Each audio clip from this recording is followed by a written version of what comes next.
Hey YouTube, today I'm going to share with you all on how I made this yummy moist caramel cake from scratch. It was so easy and so simple to make, so if you want to see how I made it, keep watching.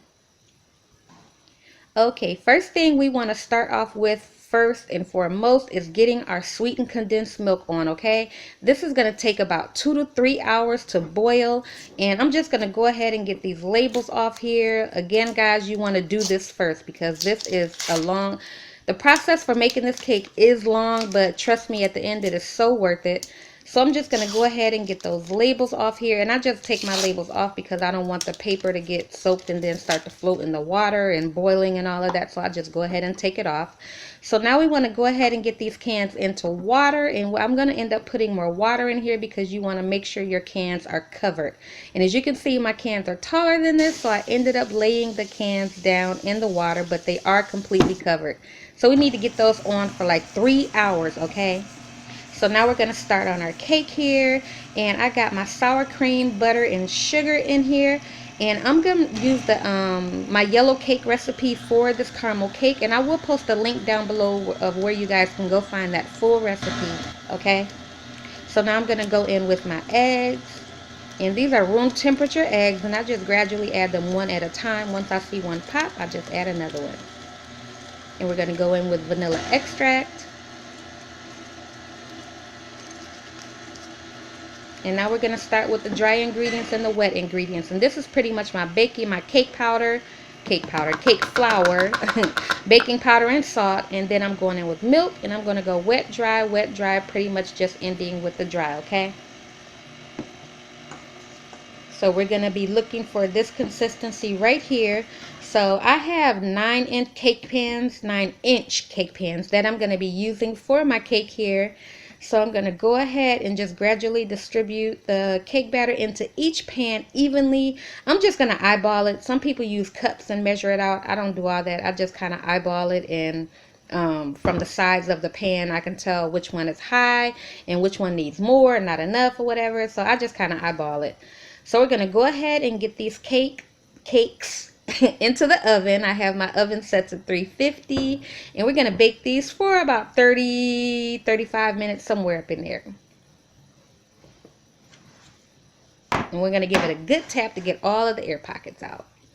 So here are my cakes, guys. They were in the oven for 35 minutes, and you can see they turned out beautiful, and you can see the little holes at the top. That was just me checking to make sure that my cakes were done. So we're going to go ahead and just let these cakes cool completely before we start to assemble our caramel cakes. So here is my caramel, guys. It was boiling for a total of 3 hours, and I had to let it sit for 2. Do you see that yummy caramel? You want to make sure that this caramel is completely cooled before you try to go on your cake, okay? So look at that caramel, guys. Oh my God, I tasted it on the top. So good. So I'm just going to go ahead and get a spoon and just kind of get this smoothed out, give it a good stir. And guys, this caramel is so good. I promise you. Oh my God, it's really good. So I'm just giving it a good stir. Again, just to get all the lumps and clumps out of here before I start to put this on my cake. So I went on ahead and cut the domes off the top of my cake. This is going to pretty much give you like an even cake, okay? So that's why you see it like this. I don't like to leave those domes on the top of my cake. So I'm just gradually adding in the caramel in between each slice of my cake, okay? And then at the end, I'm just going to go ahead and go on the top and then the sides. But first, I'm just going to go ahead and get it in the middle and go on with my next layer. And you guys know how I am. I just try to make sure the cake is on there evenly. I don't want a lopsided cake, okay? We want to make sure that is on there evenly. And again, I had to cut the dome off this cake as well. So we're going to go ahead and get that caramel smear on there and then go on with the next one. And again, that hole you see at the top, guys, that was just me checking the cake when it was done. It's all good, okay? There was no holes or nothing in my cake. My cake was done. Again, just making sure it's leveled properly. And here it is after I got all the caramel on. It turned out beautiful. And guys, that caramel is so, so good, okay? It is really good. So I'm going to go ahead and cut you guys a slice. And look at that. Do you guys see that crumb? Oh my God, my cake turned out really, really beautiful. I just love caramel cake. So I'm gonna go ahead and give this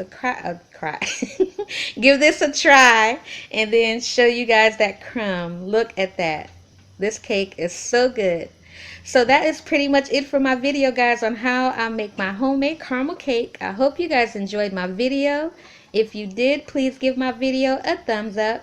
Don't forget to share and subscribe. I'm still kind of got a little bit of the cold left. I apologize for the sniffles and all that. But yeah, thank you guys for watching my video. Until next time, you guys take care. Bye.